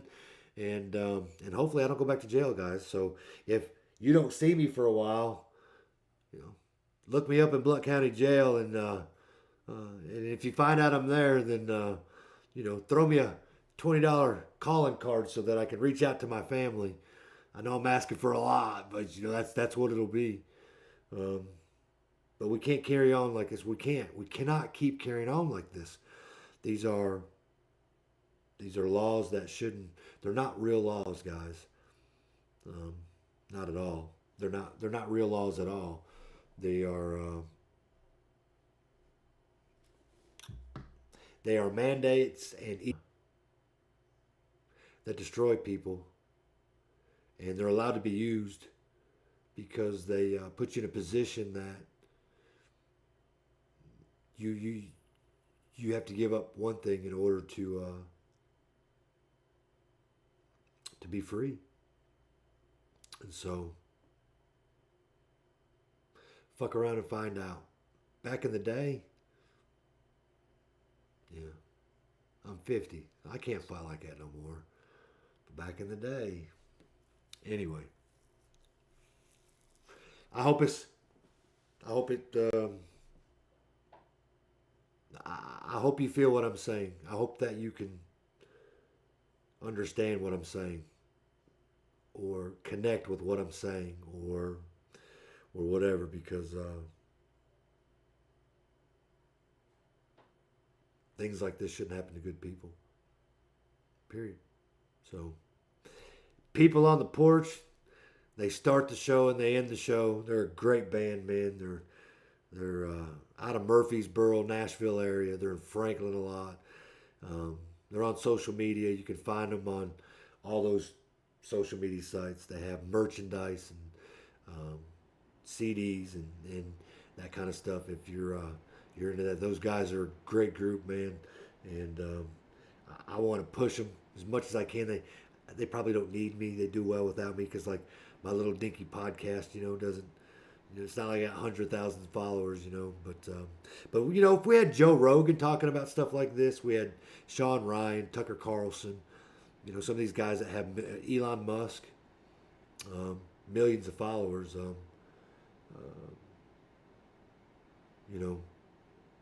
this would get spread fast, and things would change quickly. I mean, quickly.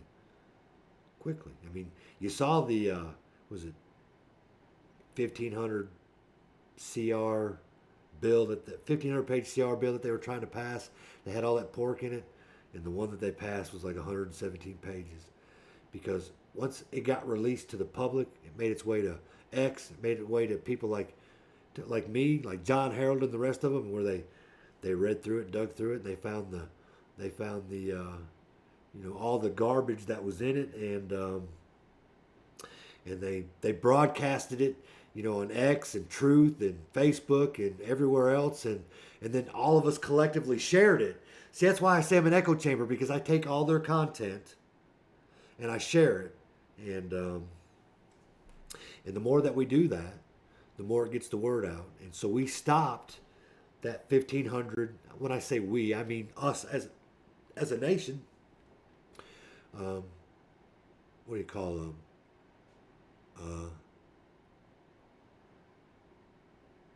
Citizen journalists. It's where the real journalism is. So, anyway, thank you guys very much. Like, share, follow, and what's today? Friday. I'll see you guys Tuesday. Thank you very much. Have a good evening. My heart, pumping all day long, getting me to morning when darkness comes. My heart, ooh.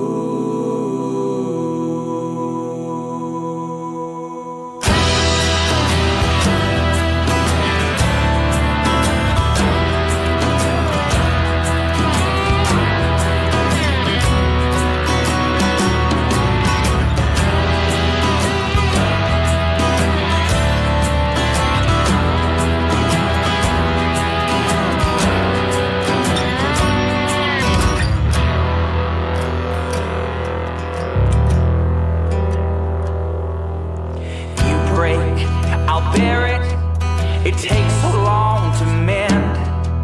It's harder to lean on this shell of a man.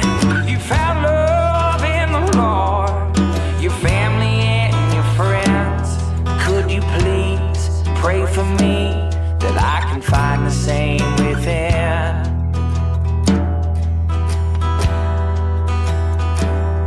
My heart,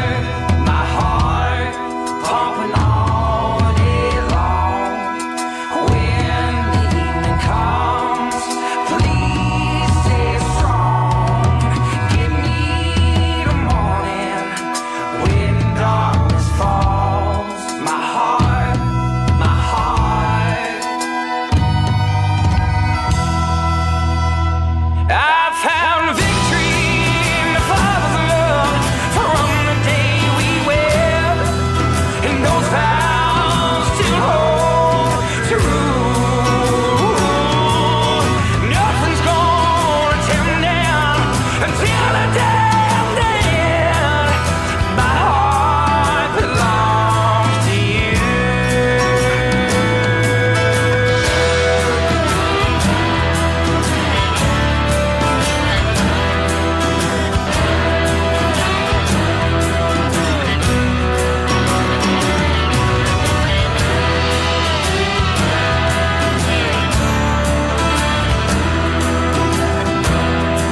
I'm gonna pick my bones up and walk through the storm I made.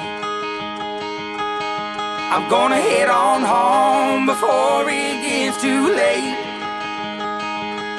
I turn it upside down and be thankful for what he gave. I'm gonna pick my bones up and walk through the storm I made. I'm gonna hold on tight to you when it gets rough.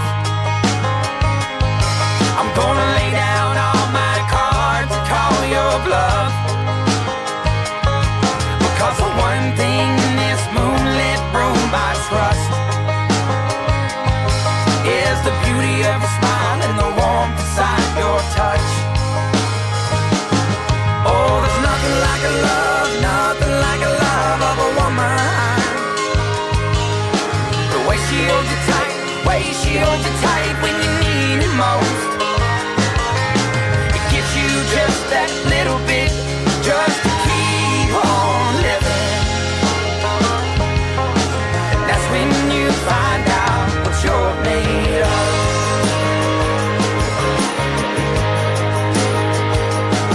I'm gonna pick my bones up and walk through the storm I made. I'm gonna head on home before it gets too late.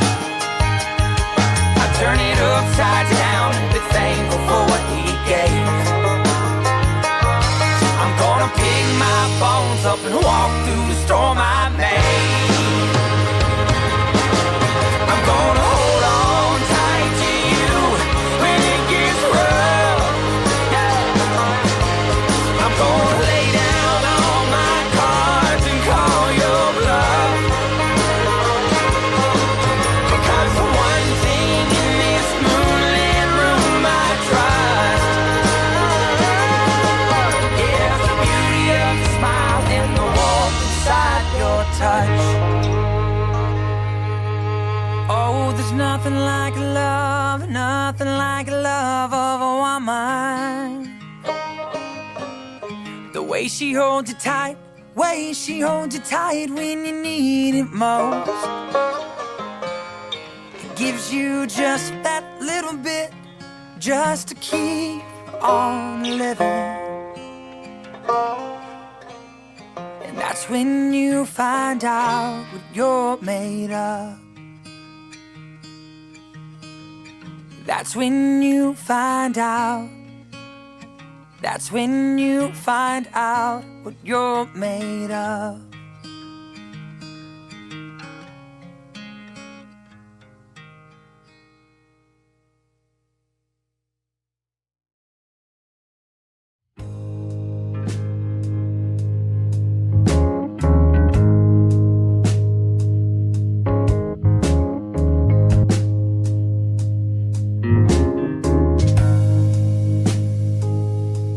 My heart is like a lighthouse, just trying to get you home.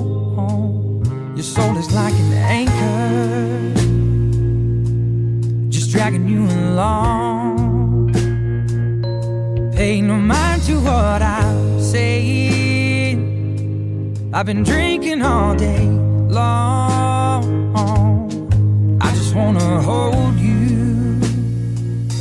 while we dance to this song.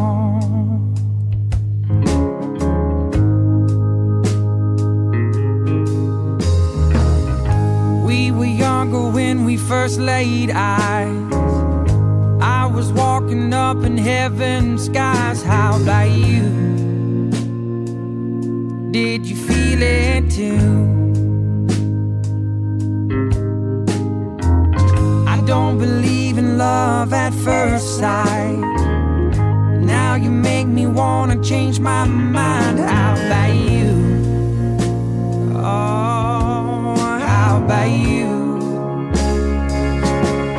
My heart is like a lighthouse, just trying to get you home. Your soul is like an anchor, just dragging you along. Pay no mind to what I say. I've been drinking all day along. I just wanna hold you while we dance to this song.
Trying to get you home. Your soul is like an anchor, just dragging you along. Pay no mind to what I'm saying. I've been drinking all day long. I just wanna hold you while we dance to this song. I just wanna hold you, just wanna hold you while we dance to this song.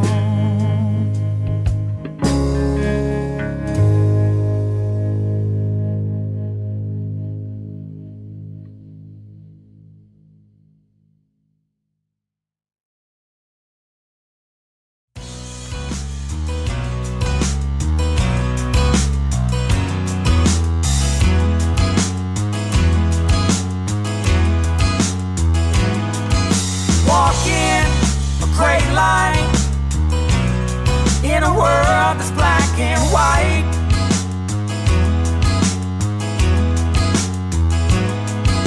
wondering why things they did not turn out quite right.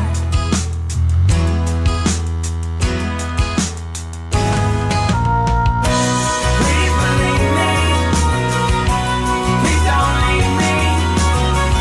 I said I'm sorry.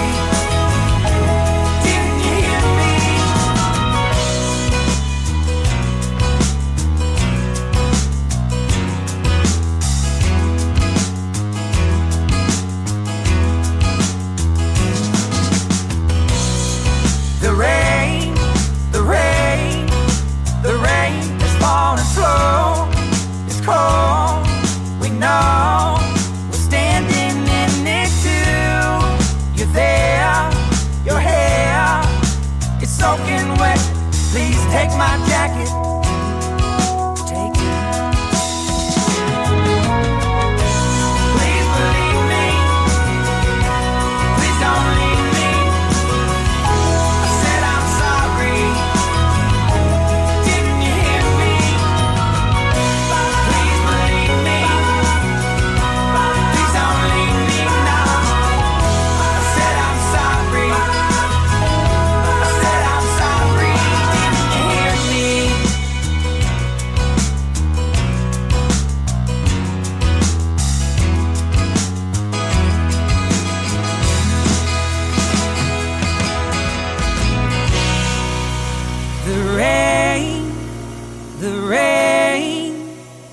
The rain is falling slow. It's cold, we know. We're standing in it too. You're there, your hair is soaking wet. Please take my jacket.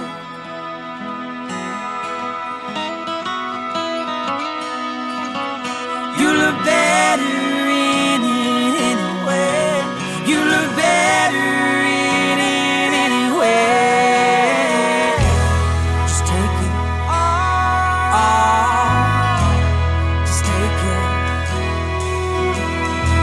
watching you go through it. You're living, you're loving, you're laughing, you're